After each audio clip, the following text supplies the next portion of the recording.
The PFA Team of the Year has been announced. There is no Hearts players, so that means Lawrence Shankland has not been included. Welcome back, guys, to Son of Scotland TV. Just seen the Team of the Year being announced there. Seen the 11 players that were picked. And while I would agree with most of them, there is certainly one or two that I am not sure about getting into this team, and we're going to discuss it then in the following video. But I will just say off the bat, I think Lawrence Shankland, this is not being biased from a Hearts perspective, I think Lawrence Shankland is incredibly unlucky not to be in this Team of the Year. But if I'm being honest, I think there's been quite a lot of standout strikers this year in the SPFL, and you can argue that there's been 3 strikers that have been more impressive, that have been better than him. Now, if it was based just on goals, Lawrence Shankland would be in it because he is the second joint top goal scorer in the league alongside Kevin Van Veen.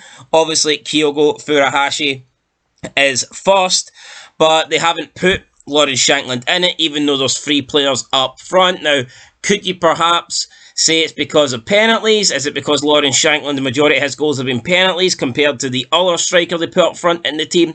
I mean, that is one possibility, but I do think Lawrence Shankland can definitely feel hard done by not getting in the team, because I think any other year, what he's done would normally get him a spot. But like I said, there has been some standout strikers, and unfortunately, it is what it is. I'm not going to cry, it's a robbery. I'm not going to say that he's been screwed or anything like that. I think he's been unlucky, but I can see why there is 3 strikers that are ahead of him in the team. So I can see why, but I also think it's extremely unlucky for Lawrence Shankland not to make the cut. So I'm just going to go through the players one by one, starting at the back with the goalkeeper, Joe Hart. And honestly, he does not deserve to be in this team. I do not care if he's kept the most clean sheets. I do not care if he's conceded the least amount of goals. He purely does that because he plays for Celtic. You could put any other goalkeeper in this league, in the nets, in the Celtic team, and they would have the most clean sheets. They would have conceded the least amount of goals. Most of the time, Joe Hart doesn't even need to make saves. And when he does need to make saves, he's always looking ropey. You know, he's always looking like he's vulnerable to a mistake. Honestly, man, even before he moved to Celtic, when he was at Man City, when he was at the England #1, he was like the most overrated goalkeeper on the planet.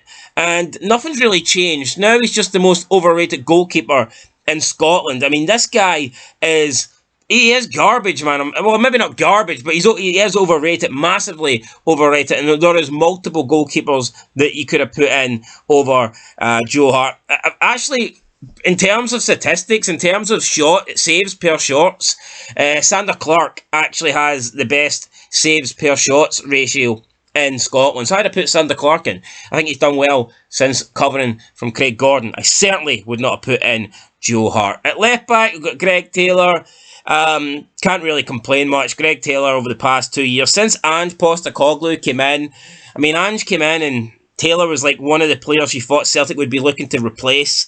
And he's just upped his game to levels I didn't think he had in him, to be perfectly honest. And he is definitely now the starting left back for Celtic. And you don't even look at that left back now as a problem. You know, going into the upcoming season, you don't really see that left back position as somewhere Celtic would want to strengthen, because Greg Taylor's done such a good job. So I have no issues with Greg Taylor coming in at left back. Centre back partnership is Carl Starfelt and Cameron Carter-Vickers. Vickers 100% should be in this team. Starfelt, I mean, I'm not going to say he doesn't deserve to be in it. He deserves to be in this team more than Joe Hart. But again, he has been alongside Carter-Vickers. I'm not convinced Carl Starfelt is a great defender by any means. If he's seen out the season, if he didn't move in January, I personally would have put Ryan Porteous in this team, but he did move. So, you know, I've no problem with Carl Starfelt being in the team, but I don't believe he's anywhere near the same levels as Vickers. And I think without Vickers, over the next 5 games, I think we might see the Celtic defence struggle But yeah, as for those two, Ficker's 100% and Starfelt, why not? Fucking why not? Right back, James Tavernier. I think based on the goals and assists, I think he has to go in, just based on the numbers alone. Is he technically, is he defensively the best player in the league? No, he's not. Is his all-round game the best? No. But just due to the numbers, and I know a lot of his goals are penalties, but he does score some good free kicks as well. I mean, he does score some balls from open play, and his deliveries are normally really good. He gets a lot of assists as well. So, I mean, numbers-wise, I think Tavernier probably has to be in. So, again, no complaints with that. In the midfield, we've got Callum McGregor and Hatate. I think these two definitely go in.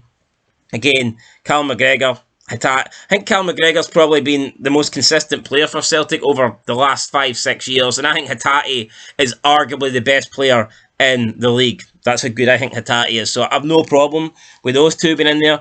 Now, Malik Tillman, I know a lot of people have been, a lot of Celtic fans have been shitting their pants at the 40 Malik Tillman being in this team. I actually think Malik Tillman's had a pretty good season.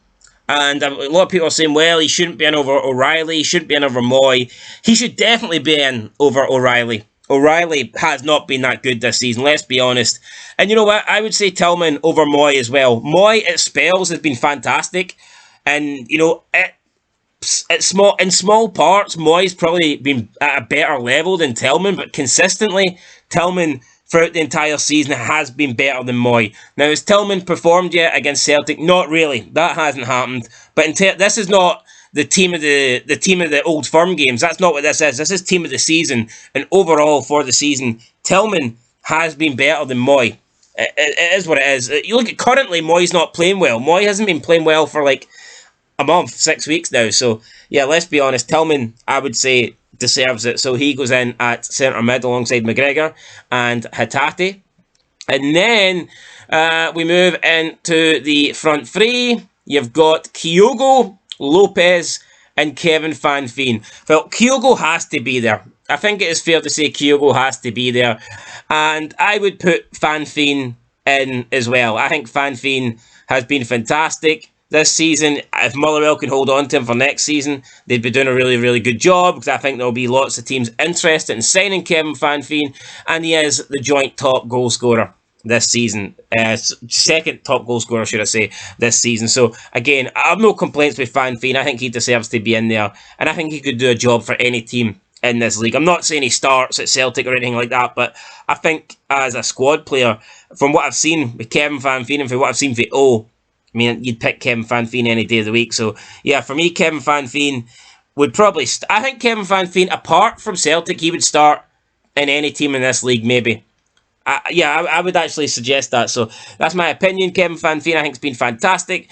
And the other player, you've got Lopez, Duke, who gets in over Lawrence Shankland. For me, it's a toss-up. Shankland has more goals. Arguably, Lopez is maybe putting some better performances and... I don't know, scored some more creative goals, scored the better goals. A lot of Shankland's goals have been penalties. Maybe that is what works against them. That's the only thing I can think of, because, like I said, Shankland has got 21 goals in the league this season, so I'm not too sure why. But, again, Lopez over Shankland, I think it's just your preference, you know. I can definitely see why people would think Shankland should be in over Lopez, but I can also see why people would say Lopez should be in over Shankland. So, I mean, again... I've no real problem with it. We'll go with Lopez. I think it could have been Shankland, but it is what it is, guys. Lopez gets it. And that's the team of the year. So, again, I've no real problem with any of these apart from Joe Hart. Joe Hart just should not be in this. I can see why people maybe think Alistair Johnston should be in over Tav. But I think for numbers alone, Tav should be in. And up front, I could maybe swap Shankland with Lopez. I think Tillman actually deserves to be in the midfield alongside McGregor and Hatate. Tillman's been, for me, Rangers' best player this season, so alongside Tavernier. And if, think about it, if the team that's top of the table, if they can get 7 players in to the team of the year, then can't the team in second at least get 2 in? I mean, I've seen a lot of Celtic fans make out as if, You know, Tavernier and Tillman, it's unjustifiable that they've been put in the teams, and it should be Moy and it should be Johnston. It's just, you know, it's just obsessed bastards at the end of the day. I mean, both Tillman and Tavernier have been good this season and both deserve their spots. So, yeah, that's it. For me, Joe Hart is the only guy I wouldn't put in this team. Maybe you can question Lopez, maybe you can question Starfelt, and I can see why some people would maybe think, you know, Tillman and Tavernier shouldn't be in, but I think they should be in. But for me, Joe Hart definitely should not. That's it. Catch you in the next one, guys. Let me know your thoughts down below. It's a good team. It's a good team. I just don't think Joe Hart should be in the goals. He hasn't done anything. He literally has not done anything most games. Are we going to reward this guy for standing still and twiddling his thumbs while Celtic dominates games? That just doesn't make sense to me. So yeah, Joe Hart out.